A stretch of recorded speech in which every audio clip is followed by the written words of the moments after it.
நாம் கேட்கக்கூடிய துவா அல்லது நமக்காக வேண்டி யாரோ ஒருவர் கேட்கக்கூடிய துவா நம்முடைய வாழ்க்கையின் மிகப்பெரிய திருப்புமுனைக்கு காரணமாக ஆகிவிடும். எனவேதான் நண்பர்களே, துவாவை நாம் சாதாரணமாக எடை போட்டு விடக்கூடாது.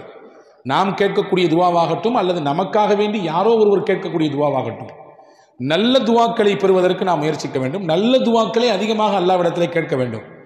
ரசூலுல்லாஹ் சொன்னார்கள், பாருங்கள், உங்களுக்கு நான் ஒரு விஷயம் சொல்லுகிறேன், நீங்கள் உங்களால் எடுத்து நடக்க முடியுமா என்று பாருங்கள். மா யுன்ஜீக்கும் மின் அதுவிக்கும் வயதருலக்கும் அர்ஸாக்கும். உங்கள் எதிரிகளை நீங்கள் வெல்லுவதற்கு அதுதான் மிகப்பெரிய ஆயுதம். உங்களுக்கான ரிஸ்கை இழுத்து கொண்டு வருவதற்கு அதுதான் பெரிய ஆயுதம்.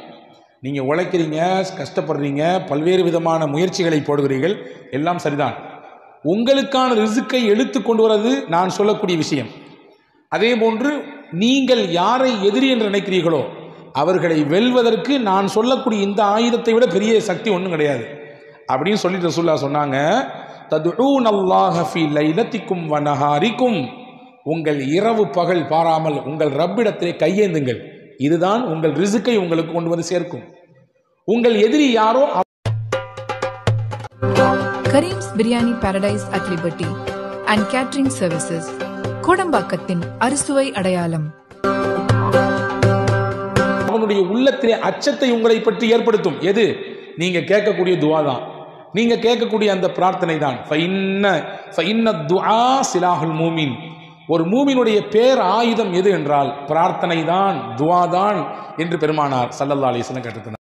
பெருமக்களே, வாழ்க்கையினுடைய டர்னிங் பாயிண்ட், திருப்பு முனையாக நமக்கு அமைவதிலே துஆ என்பது மிக முக்கியமாக பங்காற்றுகிறது.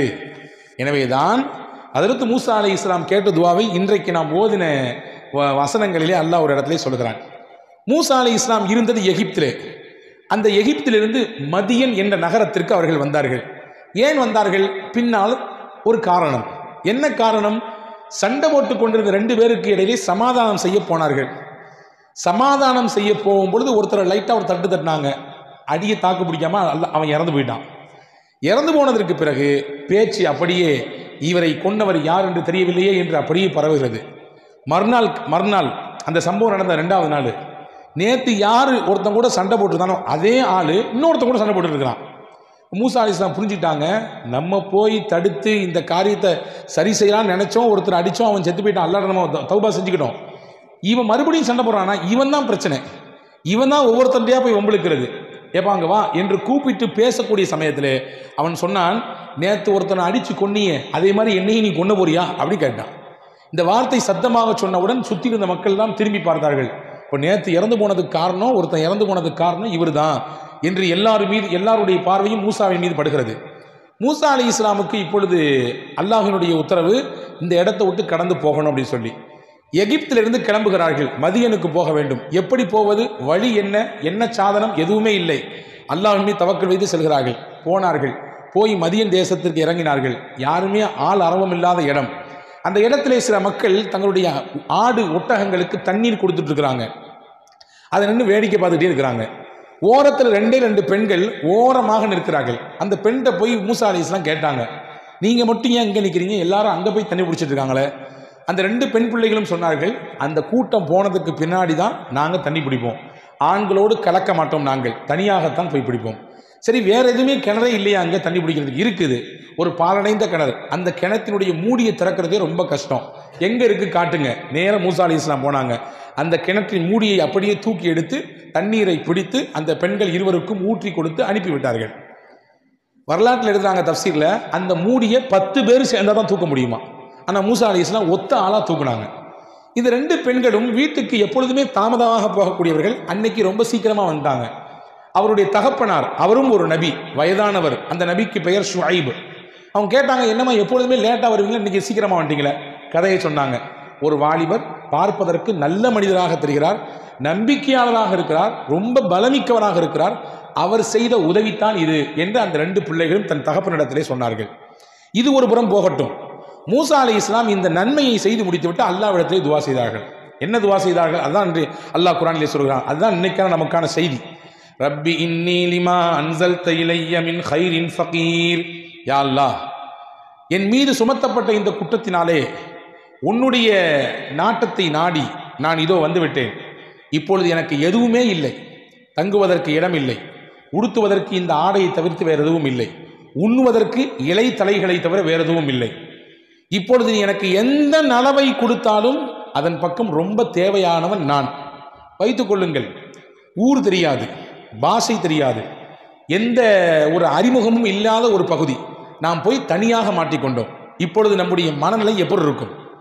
பாஷையும் தெரியாது, அறிமுகமான அவர்களும் இல்லை, எங்கே போய் இறங்கணும் எங்கே போய் சேரணும் இருந்த அட்ரஸ் ஃபுல்லாக தொலைஞ்சு போச்சு, எதுவும் இல்லாமல் இருக்கிறோம். இப்பொழுது நம்முடைய மனநிலை எப்படி இருக்கும்? இதோடு மூசா அலைஹிஸ்ஸலாமை கற்பனை பண்ணுங்கள்.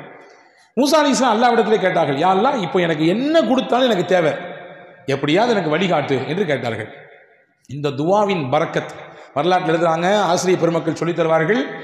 வாழ்க்கையில் ஒரு மனிதன் எதையெல்லாம் தேடுவானோ எல்லாவற்றையும் அல்லாஹ் இந்த துவாவை கொண்டு அல்லாஹ் நிறைவேற்றி தருவான். மூசாவுக்கு மட்டுமல்ல, நமக்கும். வேலை இல்லாமல் திண்டாட்டத்தோடு நிறைய பிள்ளைகள் இன்றைக்கு இருக்கிறார்கள். உள்ளபடியே நம்பிக்கையோடு இந்த துவாவை அவர் ஓதி வருவாரையானால் நல்ல வேலை வாய்ப்பை அல்லாஹ் கொடுப்பான். திருமணம் முடியாமல், ஜோடிகள் அமையாமல், வரன்கள் அமையாமல், ஆண் பிள்ளைகளுக்கு பெண் பிள்ளைகள் அமையாமல், அல்லது பெண் பிள்ளைகளுக்கு ஆண் மகன்கள் அமையாமல் வருத்தப்பட்டு கொண்டிருக்கக்கூடிய அந்த தம்பதிகள் அல்லது அந்த பிள்ளைகளை பெற்றெடுத்த பெற்றோர்கள் இந்த துவாவை தொடர்ச்சியாக ஓதினால் அல்லாஹ் நல்ல வரன்களை ஏற்படுத்தி தருவான். அதே போன்று கல்வியை தேடி, பொருளாதாரத்தை தேடி, வியாபாரத்தினுடைய விருத்தியை தேடி, என்னென்ன வேண்டுமோ உலகத்தில் அதையெல்லாம் உள்ளத்தில் வைத்துக்கொண்டு இந்த துவாவை ஒருவர் நம்பிக்கையோடு ஓதினால் அதை அல்லாஹ் நிறைவேற்றி தருவான். ஏனென்றால் மூசா அலைஹிஸ்ஸலாம் இந்த துவாவை ஓதினார்கள். ஓதியதுதான் அவர்களுடைய வாழ்க்கையின் திருப்பு முனை. எதுவுமே இல்லாமல் நின்ற மூசா அலைஹிஸ்ஸலாமுக்கு முதலில் அங்கே ஷுஐப் அலைஹிஸ்ஸலாம் கூட்டு விடுறாங்க. உங்களுக்கு ஹெல்ப் பண்ணாங்கல்ல, அந்த வாலிபரை போய் கூட்டுவாங்கன்னு சொல்லி அந்த 2 பெண்களில் ஒரு பிள்ளையை அனுப்பி வச்சாங்க. அந்த ஒரு பிள்ளை வந்து சொன்னது, என்னுடைய தகப்பனார் உங்களை கூப்பிடுறாங்க, நீங்கள் எங்களுக்கு ஹெல்ப் பண்ணுறதுக்கு, உங்களுக்கு உதவி செய்யணும்னு நினைக்கிறாங்க என்று கூப்பிட்டு விட்டார்கள். இப்போ ஒரு பெரிய ஆறுதல். ஆளே இல்லை என்று நினைத்தோம், அறிமுகமே இல்லை என்று நினைத்தோம், அல்லாஹ் யாரையோ நமக்கு இப்பொழுது அறிமுகப்படுத்துகிறான். முதல் ஆறுதலுங்க. வெளியூரில் வெளிநாட்டில் போய் இறங்குறோம், அங்கே ஒருத்தர் நமக்கு தமிழ் பேசுகிறாரு அல்லது நம்ம பாஷை பேசுகிறாரு வச்சுங்களேன், அவரை முதல்ல பார்த்து பக்கத்து நெருங்கிடுவோம். நம்ம ஊருக்காரரா நீங்கள் அப்படிம்போம். அவர் இருக்கிறது கன்னியாகுமரியில் இருப்பார், நம்ம அங்கே இருப்போம்.